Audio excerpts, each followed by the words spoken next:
V kraljici športa, kot pravimo atletiki, nas bo v teku na 400 metrov zastopal Tadej Enci. Poznavalci gluhih športnikov računajo na velik uspeh 23-letnega Velenjčana, ki atletiko že 13 let trenira pri atletskem klubu Velenje. Reprezentant Športne zveze gluhih je postal šele pred 3 leti, v tem kratkem času pa je že dosegel odlične rezultate. Kot debitant med gluhimi atleti je v teku na 400 metrov na Evropskem prvenstvu osvojil bron. Leto zatem pa je postal evropski dvoranski prvak v teku na 400 metrov. Osvojitev bronaste kolajne mu je leta 2015 prinesla častno priznanje za najboljšega gluhega športnika leta in bronasto plaketo Zveze za šport invalidov. Z leta 2016 osvojenim zlatom pa je še drugič postal najboljši gluhi športnik leta. Moja glavna disciplina je 400 metrov, kar v bistvu pomeni podaljšan sprint na en stadionski krog. Moji začetki so pa bili na krajših progah, in sicer tekmoval sem 60 in 100 metrov, kasneje pa sem se usmeril na daljši sprint. Tadej Enci je svoji mladosti navkljub že pokazal, iz kakšnega testa je in osvojil številne izjemne rezultate, tako na tekmovanju gluhih kot na rednih tekmovanjih. Čeprav je med slišečimi konkurenca večja, nekaj težav pa mu povzroča tudi to, da včasih ne sliši navodil štarterja ali strela štartne pištole, je tudi na tekmovanjih slišečih nanizal nekaj dobrih rezultatov. Lansko leto sem osvojil naslov evropskega dvoranskega prvaka gluhih v teku na 400 metrov. Leto predtem pa sem tudi osvojil bronasto medaljo iz Evropskega prvenstva na prostem. Osvojil sem tudi veliko medalj iz državnih prvenstev med slišečimi. Uvrstil pa sem se tudi v slovensko reprezentanco. Tadejevih dobrih rezultatov zagotovo ne bi bilo brez trenerja Gregorja Doberška, ki v atletiki deluje že 25 let. Njuno odlično sodelovanje so opazili tudi pri Olimpijskem komiteju Slovenije. Trener Gregor Doberšek je prejel zlati znak za uspešno delo z gluhim atletom. Tadej pa je za svojo prizadevnost v športu prejel priznanje Olimpijskega komiteja Slovenije.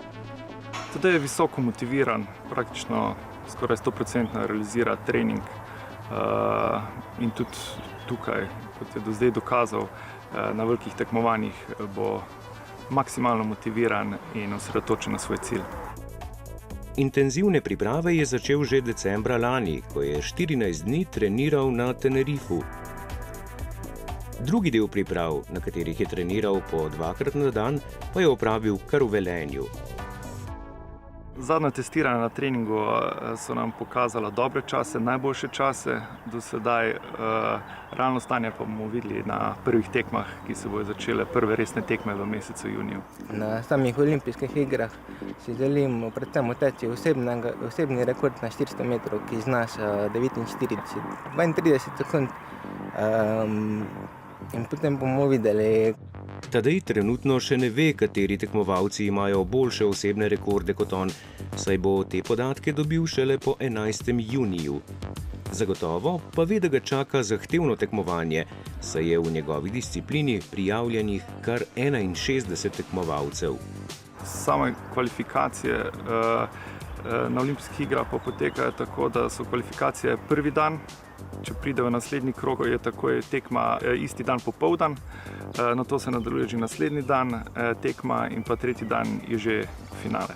Največja konkurenca bo zagotovo domačin Turk, ki je že v lanski sezoni pokazal odlično pripravljenost. In verjamem pa tudi, da bodo Američani kar nevarni. Ampak sam zaupam v sebe in upam, da bom čim bolje nastopil. Tadej je še mlad atlet. Letos bo prvič nastopil v svetovni konkurenci. Zato sem mu že sam dejal, naj se ne obremenjuje s tem. Presenetil je že 2 leti nazaj, pa lansko leto z osvojenima kolajnama. Letos pa gre, ne bom rekel, da gre nabirati izkušnje, ampak se gremo boriti za nov osebni rekord in pa za uvrstitev v polfinale, potihem pa upamo tudi v finale.